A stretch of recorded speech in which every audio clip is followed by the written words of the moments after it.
बिस्मिल्लाहिर्रहमानिर्रहीम। अस्सलाम वालेकुम स्टूडेंट्स। आज एक्सरसाइज 5.4 के बकिया क्वेश्चन जो थे क्वेश्चन नंबर 6 टिल 10 वो हम करेंगे, क्योंकि हम क्वेश्चन नंबर 1 टिल 5 इससे पहली वाली वीडियो में कर चुके हैं। तो वीडियो शुरू करने से पहले रिमाइंड करा दूं कि अगर आप चैनल पर नए हैं तो चैनल को सब्सक्राइब और अपने फ्रेंड्स के साथ शेयर कीजिए जिनको चीज़ों की ज़रूरत है, मैथ की ज़रूरत है और वो ट्यूशन्स नहीं जा सकते। तो अब चलते हैं, वीडियो शुरू करते हैं। इसमें देखिए क्वेश्चन नंबर 6 से हम स्टार्ट ले रहे हैं। तो क्वेश्चन नंबर 6 थोड़ा सा आपको रीड करवा दूं कि क्वेश्चन नंबर 6 में a constructor constructed to build a road in 20 days. अब यहाँ पर वही बिल्डर की बात आ रही है, मेंस की बात आ रही है, ठीक है। And he employed 30 man to work. उसने 30 बंदे जो है वो उस काम के लिए रखे हैं अपनी जॉब पे, और only 1 of 3 of the work was completed after 8 days. यानी कि 8 दिनों के बाद, 20 दिन में उसने रोड बनाना है, ठीक है। 8 दिनों के बाद उसको सिर्फ जो है ना एक हिस्सा जो है वो काम का कंप्लीट हुआ है। How many more man should be employed so that the work is completed with in the fix time. यानी कि अब उसे हमने नंबर ऑफ मैन्स फाइंड करने हैं, क्योंकि उसे और लेबर्स की ज़रूरत है और एम्प्लॉयज़ की ज़रूरत है उस रोड को कंप्लीट करने में, 20 डेज़ के अंदर कंप्लीट करने के लिए। तो अब हम फाइंड करते हैं। सबसे पहले इसमें देखें, हम सबसे पहले क्या लिख लेंगे, इनिशियल नंबर ऑफ पर्सन, यानी कि जो टोटल नंबर उसने पहले लिए थे पर्सनस के वो कितने हैं, 30 लेबर्स हैं, ठीक है। टाइम जितना उन्होंने स्पेंड कर लिया है वो 8 डेज़ हैं। 12 डेज टोटल 20 डेज़ में से काम कंप्लीट करना है, 8 डेज स्पेंड हो चुके हैं। अच्छा, मैन डेज, यहाँ पर एक कॉन्सेप्ट यूज हो रहा है, मैन डे कॉन्सेप्ट, ठीक है। मैन डे कॉन्सेप्ट मतलब शॉर्ट टर्म है मैन मल्टीप्लाई बाय डे की, यानी कि अगर हम मैन और डेज को एक साथ यूज कर ले, ठीक है, नंबर ऑफ मैन और नंबर ऑफ डेज को, तो वो कहलाती है मैन डेज कॉन्सेप्ट, ठीक है। ये फॉर्मूला टाइप ही हो जाएगा। तो इस तरह से आप बहुत इजीली जो है वो फिर इस क्वेश्चन को सॉल्व कर सकते हैं, जहाँ पर दो चीज़ें दी गई हों, मैन और डेज, और फिर तीसरी आपका टाइम पीरियड या आपका जो है वो नंबर ऑफ वर्क या कुछ भी और दिया हुआ है, ठीक है। तो 30 मल्टीप्लाई बाय 8, 30 मल्टीप्लाई बाय 8 का मतलब है मैन मल्टीप्लाई बाय डेज, ठीक, समझ में आ गई। मैन मल्टीप्लाई बाय डेज को हम कहेंगे मैन डेज। तो आगे भी क्वेश्चंस में आ सकता है, ये थोड़ा सा क्वेश्चन को इजी करने के लिए कॉन्सेप्ट दे दिया गया है। दो चीज़ों को आप एक ही कंसिडर कर रहे हैं, ठीक है, तो वो कहला रहा है मैन डेज। अलग अलग आपको मैन का और डेज का नहीं करना पड़ रहा है, सिंपली एक ही साथ में दोनों को हमने ले लिया और दोनों को हम एक साथ ही यूज़ करके उसको हम मैन डे का नाम दे रहे हैं, ठीक। अब अगला क्या है, वर्क कंप्लीटेड, काम कितना कंप्लीट हुआ है, 1/3 पार्ट, यानी कि 3 पार्ट का एक हिस्सा सिर्फ कंप्लीट हुआ है। रिमेनिंग वर्क, अब रिमेनिंग वर्क हमें कैसे पता चलेगा, यानी कि नंबर पूरा एक काम है, ठीक है, 1 - 1/3 करेंगे, यानी कि पूरा एक काम है, उसमें से हमने माइनस करना है इतना हिस्सा जो हो गया है काम का। अब ये किस तरह से माइनस किया जाता है ये मैं आपको बताती हूँ। ये आपको पहले भी पता होगा कि जब हमारे पास दो चीज़ें गिवन हो और हमने एक फाइंड करनी हो तो उसमें हमें क्या करना होता है, एलसीएम ले लेना होता है, अगर अपॉन में एक चीज़ गिवन हो। अब ये देखिए मैं एलसीएम लूँगी इनका यहाँ पर, तो आप देखेंगे कि किस तरह मेरा ये आंसर आएगा। एलसीएम का आपको पता है, जब इसके नीचे कोई चीज़ नहीं होती तो हम क्या कंसिडर करते हैं, 1। जब एक तरफ सिंगल वैल्यू होती है तो उसको हमने नीचे 1 ही कंसिडर करना होता है, क्योंकि 1 ऑलरेडी उनके पास मौजूद होता है, ठीक। तो अब देखिए हम यहाँ पर इसका एलसीएम लेंगे। देखिए 1 और 3 का एलसीएम क्या आएगा, ऑब्वियसली 3 ही आएगा, ठीक है। 3 1 जा 3 होता है। तो अब आप देखें क्रॉस मल्टीप्लाई हमारा हो जाएगा 3 1 जा 3। तो ये क्रॉस मल्टीप्लाई कैसे होता है आपने ये देखना होता है, ये छोटे बच्चों को सिखाया जाता है, लेकिन मैं आपको यहाँ बता देती हूँ, जिनको ये मेथड नहीं आता वो भी सीख लेंगे कि आपने ये नंबर देखना होता है नीचे वाला, इसका टेबल इस एलसीएम तक कहाँ तक जाएगा, सही है। तो अब 1 का टेबल देखिए 3 तक कहाँ जाएगा, 3 1 3 जा 3। तो क्या होता है, जिस तक टेबल जा रहा होता है उसको हम यहाँ भी मल्टीप्लाई करा रहे होते हैं, यहाँ भी मल्टीप्लाई करा रहे होते हैं, ठीक है।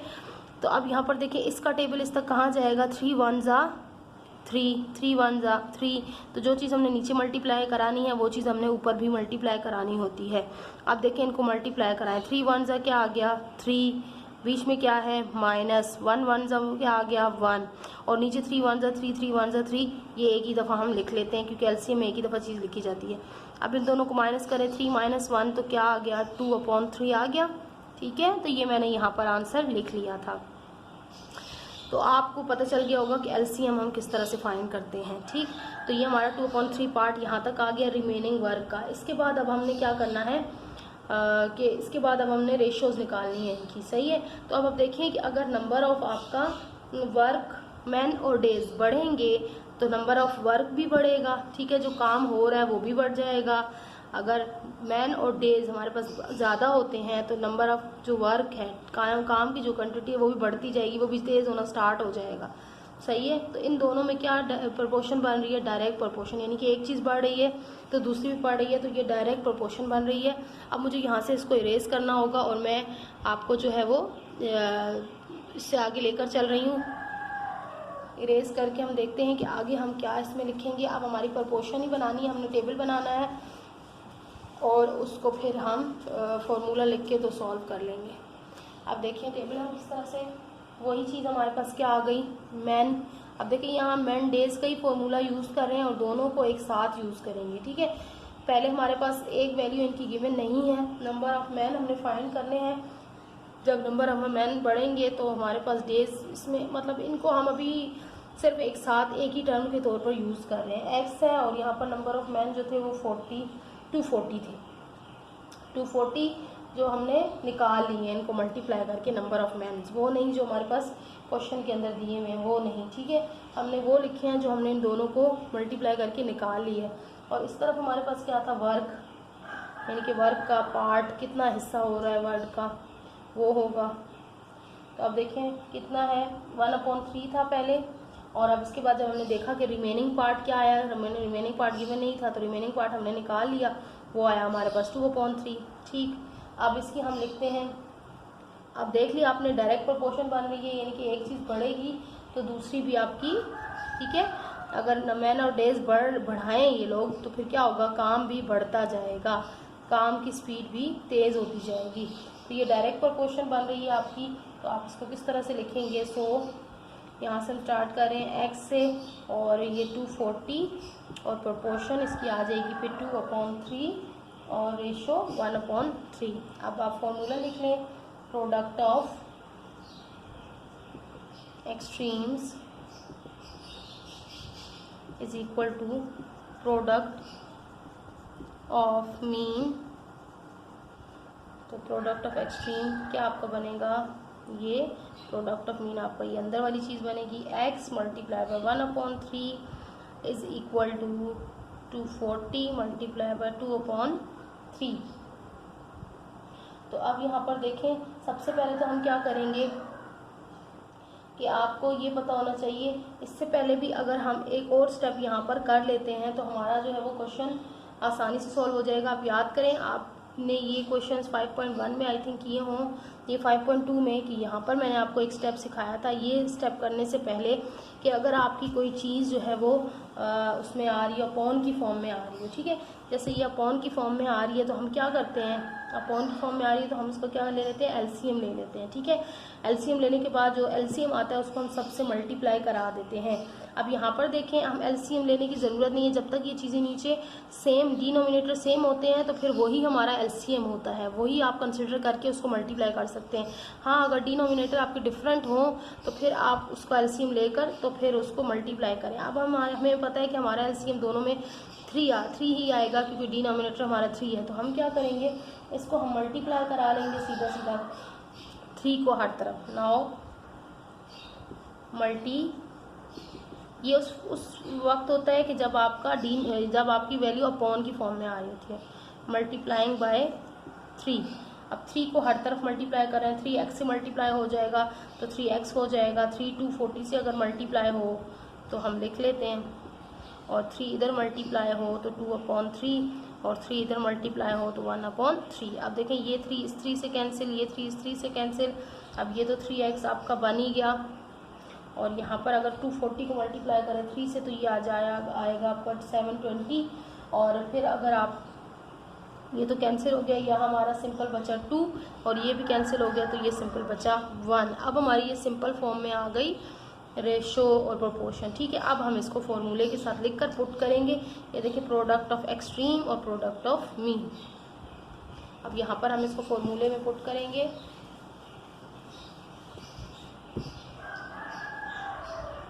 Product of extreme is equal to product of mean. अब देखिए प्रोडक्ट ऑफ एक्सट्रीम क्या है, 3x मल्टीप्लाई बाय 1 और प्रोडक्ट ऑफ मीन क्या है 2 मल्टीप्लाई बाय 720। तो आपको पता है हमने x को जो है वो इधर करना होता है, इधर छोड़ना होता है और उसके साथ जो चीज़ मल्टीप्लाई हो रही होती है वो दूसरी साइड पर लेकर जानी होती है। अगर हम इधर भी इसको मल्टीप्लाई करा लेते हैं 3x और 1 है तो डायरेक्ट क्या हो जाएगा, 3x को 1 से मल्टीप्लाई करें तो 3x ही हो जाना है इसने, और 720 को अगर 2 से मल्टीप्लाई कराएं तो ये आपका 1440 हो जाएगा। चाहे तो आप इसको डायरेक्ट भी कर सकते हैं, x को इधर छोड़ें और 3 को आप 3 चूँकि x से मल्टीप्लाई हो रहा है तो इधर आके डिवाइड हो जाएगा। जब 1440 को डिवाइड बाई 3 करेंगे तो ये आपका आंसर आ जाना है 480, यानी कि x आपका आ गया 480 या नंबर ऑफ पर्सनस आपके आ गए 480 में लिख लेती हूँ। सो रिक्वायर्ड हमें क्या पर्सनस फाइंड करने थे ना, रिक्वायर्ड मैन डेज, तो ये थे आपके आ गए जी 480। अब रिमेनिंग टाइम हमने देखना है, ठीक है। टाइम हमारे पास 8 दिन उन्होंने यूज़ कर लिए थे, तो टाइम कितना बचेगा, टाइम कितना बचा वो भी हम देख लेते हैं। रिमेनिंग टाइम है 20 माइनस 8, तो ये आपको पता है 12 डेज बच जाएंगे। और फिर उसके बाद हमने क्या करना है, देयरफॉर रिक्वायर्ड पर्सन्स। अब ये तो टोटल मैन डेज निकले ना, यानी कि दोनों को मिलाने के बाद निकला मैन डेज। अब सिर्फ पर्सन्स हमने निकालने हैं, तो देयरफॉर अभी पर्सन्स निकले नहीं हैं, देयरफॉर रिक्वायर्ड पर्सन्स मैन। अब क्या होता है मैन डेज और ये अपॉन में आ जाएगा। मैं यूँ स्लैश लगा के लिख रही हूँ, इसका मतलब भी नीचे ही लिखना है, लेकिन मुझे लग रहा है ये मोबाइल में नहीं आ रहा होगा, तो वीडियो में नहीं आ रहा होगा, तो इसलिए मैं स्लैश लगा के लिख रही हूँ नीचे डेज, ठीक है, टोटल नंबर ऑफ डेज। तो ये आप नीचे भी लिख सकते हैं, इसका भी यही मतलब होता है अपॉन, ठीक। अब ये फॉर्मूला हो गया, फॉर्मूला यानी कि पर्सन की वैल्यू किस तरह, यानी कि total man days divided by days, days निकल जाएंगे और पीछे बच जाएंगे मैन। तो आप निकाले डेज क्या है, मैन डेज क्या आया है 480 और टोटल नंबर ऑफ डेज कितने निकले हैं 12। तो आप इसको डिवाइड करें तो ये आपके पास आंसर आ रहा है 40, ठीक है। तो अभी हमारे पास निकल आए लास्ट चीज़ 40। अब ये 40 हमारे पास निकली है, तो अब हमने 40 तो टोटल नंबर ऑफ पर्सन्स थे ना, 30 उन्होंने पर्सन्स रख लिए थे पहले से, और ये कह रहे हैं कि टोटल उनको 40 बंदे ज़रूरत होंगे टोटल काम को कंप्लीट करने के लिए, लेकिन 30 तो वो पहले से ही कर चुके थे। तो अब मज़ीद कितने उन्होंने करने हैं, रिक्वायर एम्प्लॉय उन्होंने लगाने हैं अपने साथ, तो वो आ जाएंगे therefore more persons required is equal to 40 minus 30 हम कर लेंगे, तो ये आ गया 10। यही आपका आंसर है, ठीक है। यानी कि पहले 30 तो वो लगा चुके थे ना, तो हमने मोर पर्सन हमने बताना है उन्हें कि आपको और कितने बंदों की ज़रूरत है, तो और उन्हें 10 पर्सन्स की मज़ीद ज़रूरत है, तब जाके उनका काम जो है वो गिवन टाइम में कंप्लीट होगा, ठीक। आई होप ये क्वेश्चन आपको समझ में आ गया होगा। अब चलते हैं क्वेश्चन नंबर 37 की तरफ, ठीक है। 7 तो क्वेश्चन है, इसको भी मैं जो है मैन डेज की फॉर्म से ही करवाऊंगी। इसका भी रेशो वाला मेथड है, लेकिन ये रेशो वाला मेथड भी आपको कंफ्यूज कर सकता है थोड़ा सा, इसमें जो है घुमा फिरा के कराया गया है। तो मैं आपको ये मैन डेज वाले मेथड से करा रही हूँ, ये बहुत ईजी मेथड है, तो बहुत ईजिली आप इस क्वेश्चन को सॉल्व कर लेंगे, ठीक है। तो हम चलते हैं क्वेश्चन नंबर 7 की तरफ, और ये मैन डेज वाला फॉर्मूला भी ईजी है, तो इसी से हम करेंगे, ठीक। तो क्वेश्चन नंबर 7 में क्या है, इनिशियल नंबर ऑफ मैन। इसमें भी यही बात की गई है, नंबर ऑफ मैन, कितने मैन है 800। दूसरी चीज़ क्या है, initial time of food, initial time of food 30 days. Food के लिए जो टाइम दिया गया है पहले वो कितना था 30 डेज था। अब total man days of food, पहले हम मैन डेज निकाल लेंगे, टोटल मैन और डेज, ठीक है, कितने मैन होंगे कितने डेज होंगे, तो ये आपका आ जाएगा, मैंने आपको बता दिया है ये क्या होता है, number of man multiply by time, या नंबर ऑफ आप डेज कह सकते हैं, टाइम भी हो सकता है, डेज भी हो सकता है।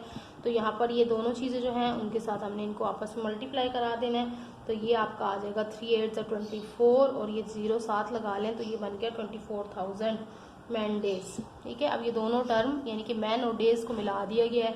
अब यहाँ पर आप क्या करें, deduction in man days in 10 days, deduction अब मैन डेज के अंदर जो है deduction in man days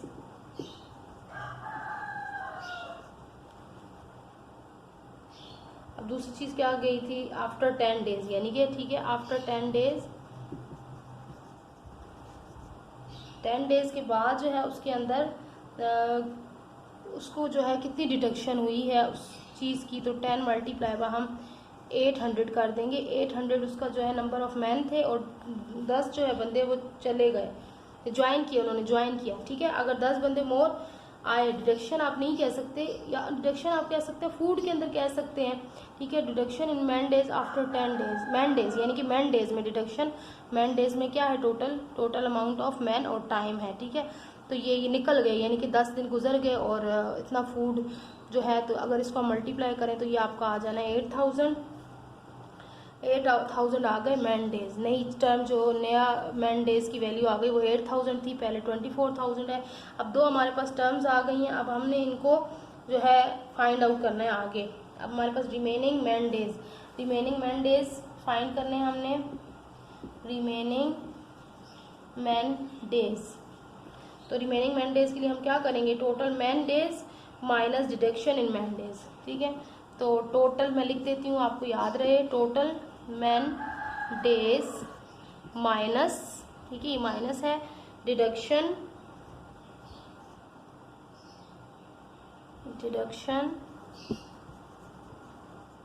in man days. नहीं भी नज़र आ रहा हुआ तो मैं बोल रही हूँ साथ साथ। तो टोटल मैन डेज क्या थे आपके 24,000, ये जो पहले वाले आपके आए थे। ठीक है, और जब हमने डिडक्ट किया उनको उसमें से तो फिर वो कितने बचे, 8,000। ठीक, अब 8,000 और माइनस 24,000 करें तो ये आपका आ जाता है 16,000। आई होप कि नज़र आ रहा हो आपको, 16,000। ठीक, अब ये आपका आ गया जी रिमेनिंग मैन डेज। अब हमने क्या करना है आगे, नंबर ऑफ न्यू मैन हम फाइंड करेंगे कि अब ये तो मैन डेज की आ गई ना, तो अब न्यू मैन जो आए वहाँ पर उनके नंबर ऑफ न्यू मैन, कितने मैन थे न्यू, तो वो हमें कैसे पता चलेगा, 400 प्लस 800 को हम जब ज्वाइन करेंगे, कहा है ना, और जो मोर ज्वाइन, तो इन दोनों को हमने ज्वाइन कर लेना है, तो ये हमारे पास 1200 बन गया। ठीक, तो उसके बाद हमारे पास अब क्या है, अब इसके बाद हमारे पास है the new ratio of ration. अब राशन जो था उसकी रेशो निकालनी है, यानी कि फूड की जो रेशो थी वो न्यू रेशो ऑफ राशन वो कितनी है, 2/3 गिवन है ये आपके पास। ठीक है, न्यू रेशो ऑफ राशन। उसके बाद हमने क्या करना है, रिक्वायर्ड डेज, कितने डेज हमें चाहिए होंगे ठीक इस राशन को करने के लिए, तो हम लिखेंगे न्यू रेशो ऑफ राशन हो गई हमारी 100 रिक्वायर्ड डेज, तो 100 required days is equal to, अब इसका क्या फॉर्मूला है रिक्वायर्ड डेज का, remaining man days divided by total man multiply by new ratio.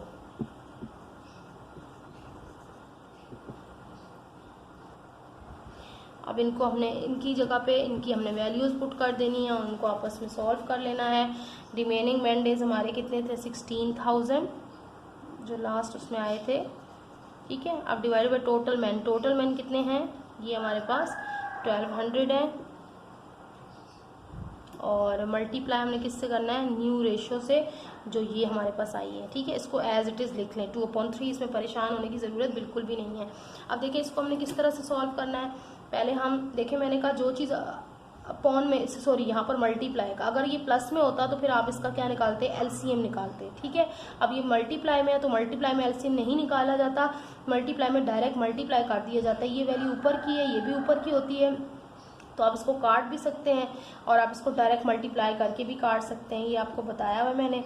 ठीक है, आप अगर देखें तो 2/3 को मल्टीप्लाई कर डिवाइड करके कैलकुलेटर से मल्टीप्लाई बाय 1200 कर दें, या 1200 को 2 से मल्टीप्लाई करके डिवाइड बाय 3 कर दें, या 3 को इससे काट लें, पहले काट लें, तो किसी भी तरह से करेंगे तो आपका जो है वो आंसर आ जाना है, इसको 800 आना चाहिए। ठीक, तो 800 जब आ जाएगा तो आप 16,000 डिवाइडेड बाई 800 करेंगे। यहाँ पे भी मैं करके दे देती हूँ, 2 0 से कैंसिल हो जाते हैं, और 8 8 1 8, तो 8 2 16, और ये जो 0 बचा ये 2 के साथ लग जाएगा, तो ये आपका आ गया 20 डेज। ठीक, और यही आपका आंसर है। Required number of days are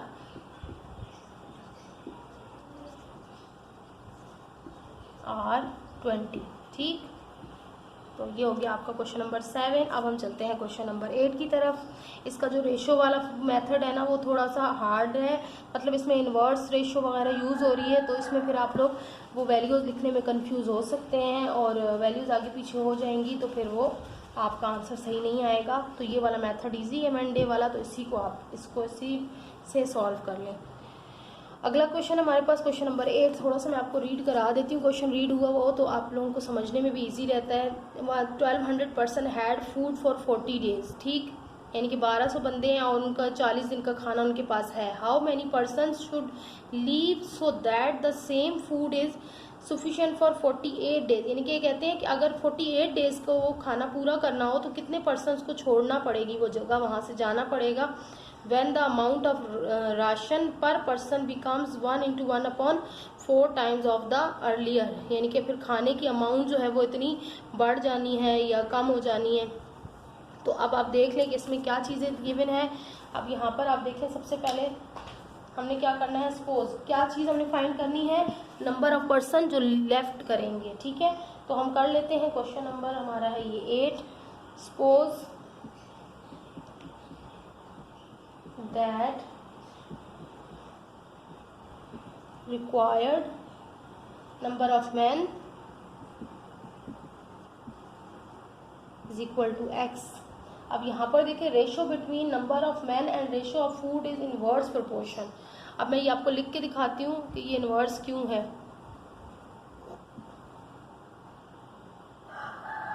मैं आपको लिख के दिखाऊंगी ये इनवर्स क्यों है, आपको टेबल बना के दिखाऊंगी। आपको पता है कि टेबल हम किस तरह से बना रहे होते हैं।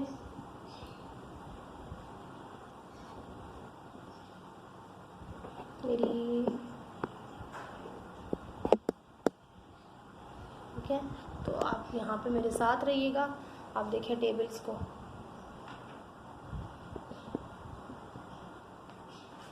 टेबल डायरेक्ट बना रही हूँ तो फिर आपको बताऊंगी कि किस तरह से इनवर्स है। यहाँ पर ये जो इन्वर्स रेशो होती है ना उसको हम थोड़ा सा अपने वे में लिखने की कोशिश करते हैं ताकि हमारे आंसर सेम आए।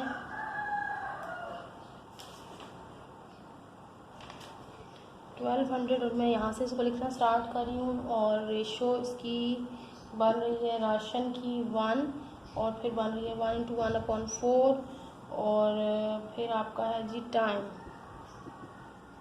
ठीक है, तो टाइम जो है आपका वो है 40 डेज है, और दूसरा आपका 48 डेज। टाइम बढ़ रहा है तो टाइम बढ़ रहा है। देखिए अगर नंबर ऑफ़ पर्सन्स कम हो जाते हैं तो टाइम ज़्यादा हो जाएगा। ठीक है, नंबर ऑफ़ पर्सन्स अगर मैं आपको बता रही हूँ कि ये नंबर ऑफ़ पर्सन्स कम हो जाएं तो ये टाइम हमारा क्या हो जाएगा, ज़्यादा हो जाएगा। वही चीज़ हमारी ज़्यादा लोगों को पूरी हो जाएगी। ठीक है, नंबर ऑफ़ पर्सन्स कम होने की वजह से टाइम वो फूड ज़्यादा चलेगा।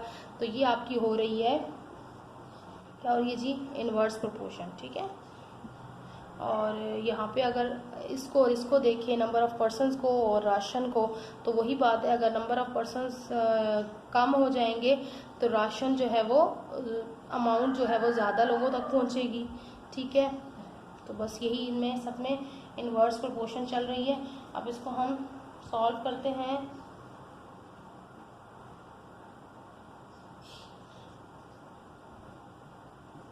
देखिए इसको मैं थोड़ा सा दूसरे वे में सॉल्व कर रही हूँ, क्योंकि ये उस तरह से इसका आंसर थोड़ा सा सही नहीं आ रहा था। तो आप इसको देखें, इसको आप इसको यूँ इस फॉर्म में आप याद रख लें कि ये हम किस तरह से लिखना स्टार्ट कर रहे हैं। हम टाइम से लिखना स्टार्ट कर रहे हैं। तो इसके बाद हमारे पास क्या है, ये एक्स और ये इतना राशन है। एक्स की हमारी दूसरी वैल्यू क्या है, 1200, ठीक। और यहाँ पर इसकी दूसरी वैल्यू आएगी राशन की 1। अब हम इसका निकालें। अब देखें ये जो 4 और इसको हम पहले सिंप्लीफाई फॉर्म में लिखेंगे। सिंप्लीफाई फॉर्म में आपको पता है कैसे लिखते हैं। देखें 4 1 ज़ा 4 और ये 4 1 ज़ा 4 और इसमें +1 ऐड कर लेते हैं, तो ये क्या बन जाता है 5/4। ये 1200 है और ये 1 है। अब इसका सिंप्लीफाई फॉर्म हो गई। अब इसका आप लिखा लें प्रोडक्ट ऑफ मीन और product of extreme. Of extreme is equal to product of mean. अब प्रोडक्ट ऑफ एक्सट्रीम और इसका फॉर्मूला मैंने यहाँ लिखा है, लेकिन अब मैं इसकी वैल्यूज़ यहाँ पर आगे लिख रही हूँ। तो यहाँ पर देखें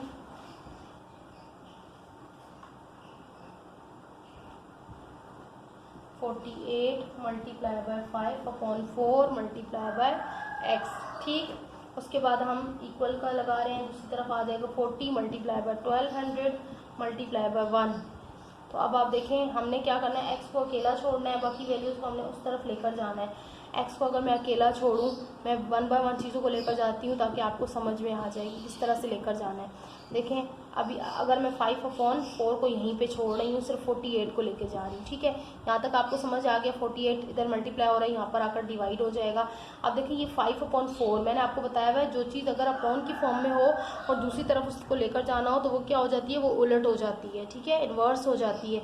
अब यहाँ पर x है, यहाँ पर देखिए 40 मल्टीप्लाई बाय 1200 मल्टीप्लाई बाय 1। अब ये 5/4 है, इसको हमने लिख लेना है 4/5, ठीक है। ये 4/5 आ गया और मल्टीप्लाई इसके साथ 48 है। अब सारी वैल्यूज़ को सॉल्व करें तो ये आपका आंसर आ जाएगा 800, ठीक है। सारी वैल्यूज़ को मल्टीप्लाई और डिवाइड करके आप देखें आपका आंसर 800 आना है। तो देयरफॉर तो अमाउंट इसकी जो आ जाएगी 100 number of persons should left. आप कितने पर्सन्स को लेफ्ट करना है ताकि वो फूड पूरा हो जाए। 1200 जो थे माइनस 800, 1200 जो नंबर ऑफ पर्सन्स थे पहले, तो उसके बाद माइनस हम 800 करेंगे। ये अमाउंट जो हमारे पास आई तो ये हमारे पास आ जाएगा जी 400। तो आपका ये आंसर आ गया कि 400 पीपल को वहाँ से जगह छोड़ देनी चाहिए ताकि वो फूड जो है वो फिर उस अमाउंट में कंप्लीट हो जाए। अब ये हो गया हमारा क्वेश्चन नंबर 8 था। अब हम चलेंगे क्वेश्चन नंबर 9 की तरफ। क्वेश्चन नंबर 9 में आपको पहले रीड करा दूंगी। क्वेश्चन नंबर 9 में देखें कि हमने 30 laborers were employed to complete a work in 8 days, but only 1/3 of the work could be completed after 3 days. How many more laborers should be employed in to complete the work within the fixed time? अब ये वही चीज़ है जो हम last question में, इससे पिछले question में कर रहे हैं, क्वेश्चन नंबर 6 में आई थी। तो जैसे कि कितने लेबर्स उनको मज़ीद चाहिए, तो हम लिखना स्टार्ट करते हैं। Question number 9, initial number of labours.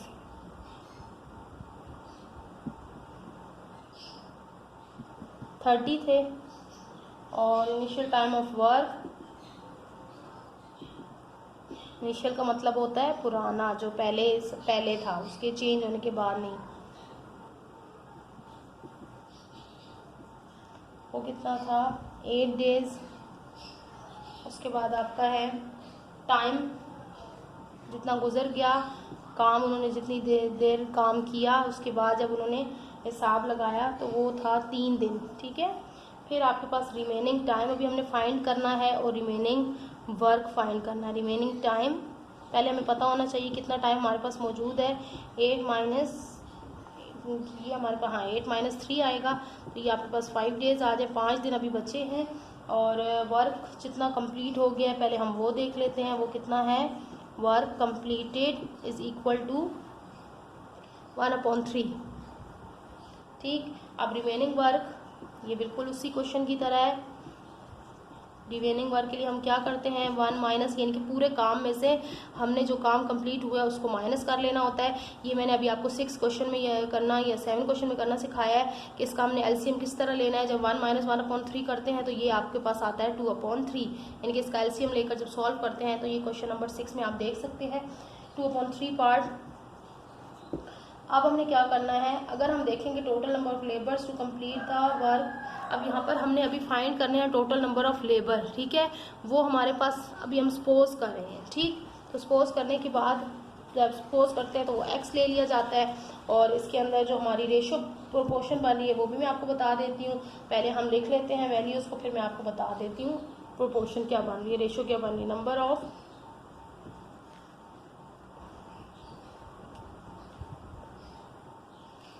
ERS labours. अच्छा, उसके बाद दूसरी हमारे पास क्या है, वर्क, और फिर क्या है, पार्ट लिख लें कि कितना हिस्सा काम का कंप्लीट होना है, और टाइम। ठीक है, तो अब हम देखेंगे हमारे पास लेबर्स, पहले हमारे पास लेबर्स थे 30 और मज़ीद अभी उनको चाहिए काम कंप्लीट करने के लिए। ठीक, और फिर 30 लेबर्स ने कितना काम कंप्लीट किया, 1/3, और काम बचा कितना, 2/3 अभी काम का हिस्सा बचता है। और टाइम कितना हो गया, उन्होंने टाइम कितना लिया, 3 डेज, और 5 डेज अभी हमारे पास बचे हैं। ठीक है, देखिए अगर हम इसको और इसको देखें, अगर 30 लेबर्स हैं, ठीक है, तो वो इतना काम कर रहे हैं, तो अगर मज़ीद हम लेबर बढ़ाएंगे तो काम की अमाउंट क्या होगी, काम फिर जल्दी हो जाएगा, ख़त्म हो जाएगा। ठीक है, तो ये बन रही है आपकी डायरेक्ट प्रोपोर्शन। ठीक, यानी कि the ratio between number of labours and time is inverse पर number of labour and time is, ये दोनों जो बन रही है ये इनवर्स प्रोपोर्शन बन रही है, ये ऊपर लिख लिया करें। ठीक है, कि ratio between the number of labours and time is inverse proportion. ठीक है, and ratio between the number of labours and work is direct proportion. इन दोनों के बीच में जो प्रोपोर्शन बन रही है ये बन रही है डायरेक्ट। ठीक है, ये क्यों डायरेक्ट बन रही है कि अगर लेबर्स बढ़ाएंगे तो काम बढ़ जाएगा, जल्दी ख़त्म हो जाएगा। ठीक है, और अगर लेबर्स कम करेंगे तो काम भी कम होगा, स्लो होगा। ठीक, तो अगर इन दोनों को देखें तो अगर लेबर्स बढ़ाएं तो टाइम कम लगेगा। ठीक है, और अगर लेबर्स कम हो तो टाइम ज़्यादा लगेगा, तो ये इन्वर्स प्रोपोर्शन हो गई। तो इस तरह से ये ऊपर एक सेंटेंस में लिख लिया करें। अब हम इसकी वो बनाते हैं 5, यहाँ से स्टार्ट करें 5। आप चाहें तो देखिए बेटा इस तरफ से भी सॉल्व करके देख सकते हैं अपनी प्रैक्टिस के लिए, कि आपकी प्रैक्टिस अब एक ही फॉर्म में अब ना चले। अब अगर मैं आपको इस फॉर्म से करा रही हूँ तो आप इसको चेक करें कि पहले मैं वैल्यूज़ यहाँ लिख रही थी जब मैंने 1 से 5 तक कराए थे। ठीक है, उससे पिछले क्वेश्चन में भी एक्स वाली वैल्यू, तो आप इसको इस तरह से भी लिख के देख सकते हैं, आंसर आपका इंशाल्लाह सेम ही आएगा। ठीक, मैंने आपको इस तरह से कराया कि आप इस तरह से भी कर सकते हैं। 5/3 और प्रोपोर्शन आपकी 2 आती है, तब ये कंपाउंड प्रोपोर्शन है ना, तो हम इसको इसी तरह सॉल्व करें कि हमारे पास 30 है और फिर हमारे पास दूसरी क्या है, x है, और यहाँ पर हमारे पास है 1/3, 2/3 यहाँ से चल रहे हैं, इन्वर्स है ना, तो 2/3 ये डायरेक्ट है तो ये इन्वर्स है 2/3 और ये 1/3। ठीक, अच्छा, अब हम इसको क्या कर रहे हैं, वही product of extreme is equal to product of mean. तो प्रोडक्ट ऑफ एक्सट्रीम ये रहा, प्रोडक्ट ऑफ मीन ये है, तो प्रोडक्ट ऑफ एक्सट्रीम आप लिखें ये बन जाएगा आपका 5 multiply by 1/3 multiply by x is equal to 3 multiply by 3 multiply by 2/3। तो अब ये अपॉन वाली वैल्यू आ रही है, तो आप देख लें अपॉन वाली वैल्यू को हम किस तरह से करते हैं। जी हाँ, अपॉन वाली वैल्यू को हम लेते हैं LCM। तो LCM लेंगे दोनों तरफ, या अगर आप इसको डायरेक्ट ये LCM तब हम लेते हैं ना जब हमारे पास यहाँ पर, इससे पहले हम ले सकते थे LCM, लेकिन हमारे पास ये दोनों तरफ मौजूद है वैल्यू, तो इसको हम डायरेक्ट भी कर सकते हैं। अगर डायरेक्ट भी करेंगे तो सॉल्व हो जाएगा, दोनों तरफ है ना LCM, तो हम इसको कर सकते हैं डायरेक्ट। एक तरफ होता, दोनों पार्ट्स एक तरफ होते तो हम इनको 3 से मल्टीप्लाई सारी चीज़ों को कर देते, लेकिन एक पार्ट इसका इधर है, एक पार्ट इधर है, तो ये हो सकता है जब हम इसको कैंसिल करेंगे तो ये खुद ब खुद सॉल्व हो जाएगा। तो आप x की वैल्यू को लाने की कोशिश करें, x को अकेला छोड़ने की कोशिश करें, देखें ट्राई करें कि किस तरह से ये होगा। देखिए 3 मल्टीप्लाई बाय 30 मल्टीप्लाई बाय ये वाला 2, ठीक है, सही है, यहाँ तक समझ में आ गया, और ये वाला 3 नीचे आ गया, ठीक है। अब देखें यहाँ से हमने क्या लाया, 5 लाया, तो 5 तो आके यहाँ पर क्या हो रहा है, इसके साथ मल्टीप्लाई हो रहा है, 5 इसके साथ मल्टीप्लाई हो रहा है। लेकिन एक चीज़ और, यही चीज़ मैं आपको समझाना चाह रही थी यहाँ पर, देखिए 1/3 तो यहाँ पर नीचे आ गया, 1/3 को अगर मैं करूँ तो ये 3/1 हो गया, ठीक है। पहले मैं आप इसको लेकर स्टेप बाय स्टेप लाती हूँ। देखो x मल्टीप्लाई बाय, मेरे पास क्या क्या मल्टीप्लाई हो रहा है, 5 और माने 1/3, तो यहाँ ये हो रहा है 5 इससे मल्टीप्लाई, तो यहाँ पर आके क्या हो जाएगा, डिवाइड हो गया, ठीक है। तो मैं सिर्फ 5 को इधर लाई हूँ अभी, ठीक है, 5 यहाँ मल्टीप्लाई हो रहा था, यहाँ आकर डिवाइड हो गया, सही है। अब मैं ये 1/3 को भी इधर लाऊँ तो क्या होगा, ये 1/3 है, यहाँ आकर क्या हो जाएगा 3/1। आई होप कि यहाँ तक समझ में आया होगा, और मुझे लगता है कि ये नज़र नहीं आ रहा, तो मैं यहाँ पर आपको ये दोबारा से लिखकर दिखा देती हूँ। देखें, अगर मैं इसको लिखूं x is equal to 3 multiply by 30 multiply by 2 और मल्टीप्लाई बाय 3, ये देखिए इस तरफ जो था 5 और मल्टीप्लाई बाय 1/3 था, ठीक है। अब देखिए मैं 5 को इस तरफ ला रही हूँ, 5 यहाँ मल्टीप्लाई हो रहा है, यहाँ आकर इसने हो जाना है डिवाइड, ठीक, और यहाँ पर क्या था 1/3, अब 1/3 मैं यहाँ लाऊं तो ये क्या हो जाएगा 3/1, जो मैंने आपको बताया भाई ये इन्वर्स हो जाती है वैल्यू, ठीक। और इनका अपना 3 पहले यहाँ पर मौजूद था, जो 2/3 था ना वो यहाँ पर एज इट इज़ आएगा, 2 ऊपर आ गया और इसका 3 नीचे आ गया। आई होप कि ये बात आपको समझ में आ गई होगी, क्योंकि पहले क्वेश्चन में मैं ये समझा चुकी हूँ। अब आप इसको जब सॉल्व करेंगे, सबको मल्टीप्लाई करें, नीचे वालों को मल्टीप्लाई करें, इनको फिर डिवाइड करा दें, तो ये आपका आंसर आ गया 36, ठीक। तो अब कंप्लीट द रिमेनिंग फिक्स 36, तो सो रिक्वायर्ड, ये तो आपके पास आ गया, मैन जो है वो 36 मैन जो है वो रिक्वायर्ड काम जो है वो कंप्लीट करेंगे।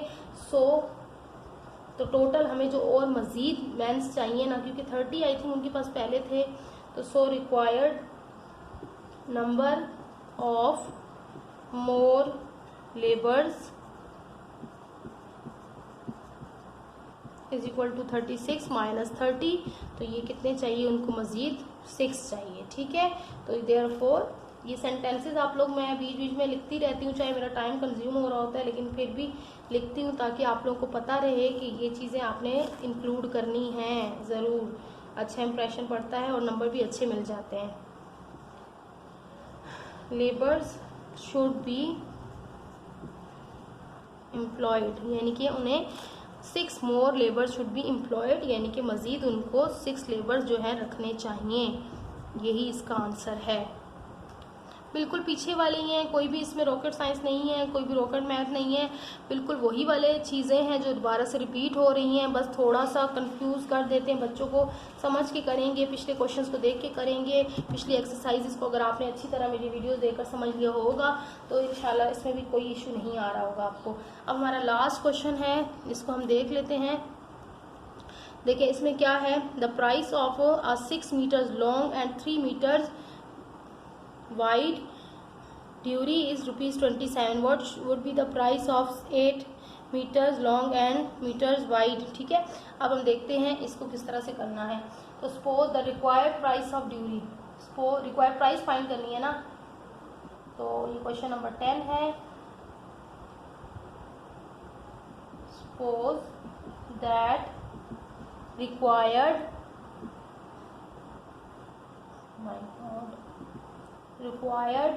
प्राइस x रुपीज़, ये हमने सपोज कर लिया, ठीक। फिर हमारे पास क्या आ गया, अब ratio between the length and the width of ड्यूरी is direct proportion length of width, ठीक है। अब ये देखें, अगर मैं आपको यहाँ भी लिख के दिखा दूँ तो आपको कोई इसमें सॉल्व करने की कोई डिफ़िकल्टी नहीं आएगी इंशाल्लाह। और ये है प्राइस, ठीक। अब यहाँ पर देखें हमारे पास 6 रुपीज़ थी लेंथ और 8 रुपीज़। अब वही हम दोबारा आ गए। क्यों मैं दोबारा लाया आपको इस तरफ से प्राइस के, आप एक्स की वैल्यू इस तरफ लिख सकते हैं, कोई मसला नहीं है। और यहाँ पर विड्थ जो थी, एक तो थी वो 3 उसकी चौड़ाई थी और दूसरी आपको दी हुई है 1 × 1/2। अब इसको मैं यहीं सॉल्व करके देती हूँ, तो इसको यहीं पे कर दिया करें सॉल्व, ठीक है, आगे ना जाया करेंगे, आगे फिर आप कंफ्यूज हो सकते हैं लिखने में। 2 × 1 = 2 और +1 कितने हो गए 3, 3/2 आ गया ये। तो अब हम इसको लिख लेते हैं रेशो की फॉर्म में। सो एक्स, अब ये कैसे बन रही है, डायरेक्ट प्रोपोर्शन। ये देखें अगर प्राइस ज़्यादा होगी तो हमारी क्या होगी, उसकी कपड़े की लेंथ भी हमें ज़्यादा मिलेगी, ज़्यादा कपड़ा मिलेगा, ठीक है, और चौड़ाई भी ज़्यादा मिलेगी। ये सब में ही डायरेक्ट प्रोपोर्शन बन रही है, क्योंकि प्राइस ज़्यादा होने की वजह से हमें कपड़े की चौड़ाई और लेंथ जो है वो दोनों ही बड़ी मिल सकती हैं। हम अब इसमें से जो भी चाहें हमें दोनों बड़ी मिल सकती हैं, ठीक है। तो अब इसका प्रोपोर्शन क्या बनेगा, एक्स रेशो 27 और इसका प्रोपोर्शन बन रहा है, आप इसके साथ लिख लें 6, 8 × 6 और अपॉन 6 होता है। और ये फिर ये यहाँ पे क्या है आपका 3/2 और ये क्या है इस तरफ 3, ठीक। अब इसका आपको फॉर्मूला लिख लें, product of extreme is equal to product of mean. तो प्रोडक्ट ऑफ एक्सट्रीम आपका ये बन रहा है और मीन आपका ये बन रहा है। तो x × 6 × 3 और दूसरी तरफ आपका आ रहा है 27 × 8 × 3/2। तो अब आपका ये जो एक तरफ ये है ना आपका, तो अब आपको इसके लेना पड़ेगा LCM, ठीक है। तो हम LCM लेते हैं ऊपर। अच्छा, अब इसका LCM लें। यहाँ पर मैं यहाँ दोबारा ये लिख रही हूँ ताकि आपको क्लियरली समझ में आ जाए। 8 × 6 × 3 इज इक्वल टू है 27 × 8 × 3/2। तो अब आप देखें 3/2 को अगर मैं देखें यहाँ पर देखें सिंगल ही चीज़ है, ये मल्टीप्लाई हो रहे हैं, इनका LCM लेने की ज़रूरत नहीं है। यहाँ पर रेशो में ही हमें चाहिए, हम ले सकते थे, लेकिन ये ऐसे भी सॉल्व हो जाएगा, सारा क्रॉस हो सकता है, तो हम इसको ऐसे ही सॉल्व करेंगे। LCM इसका नहीं ले रहे, दो चीज़ें नहीं है ना, एक ही चीज़ गिवन है, हम डायरेक्ट सॉल्व करें तब भी हमारा हो जाएगा। अब यहाँ पर x की वैल्यू छोड़ें और देखें दोनों मल्टीप्लाई हो रहे हैं, दोनों सीधा सीधा जाकर दोनों ने यहाँ पर डिवाइड हो जाना है, ठीक है। और ये देखिए ये 3/2 को भी हम यूँ लिख लेंगे, 3 ऊपर है 2 नीचे है, तो ये भी इस तरह से लिखा जाएगा। बाकी बचा 8 और ये 27। अब इनको सॉल्व करें, 27 × 8 × 3 डिवाइडेड बाई ये सॉल्व करके देखें तो ये आपका आ जाना है 18, ठीक। तो अब ये 18 आपका क्या आया, 18 आपका आया रिक्वायर्ड प्राइस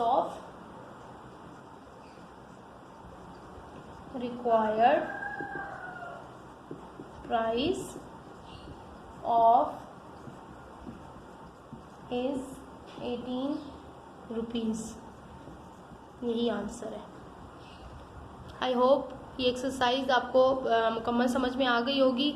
मज़ीद इंशाल्लाह हम 5.5 वो भी बहुत इजी एक्सरसाइज है, उसमें थोड़ा सा जो है वो पैटर्न थोड़ा सा चेंज है।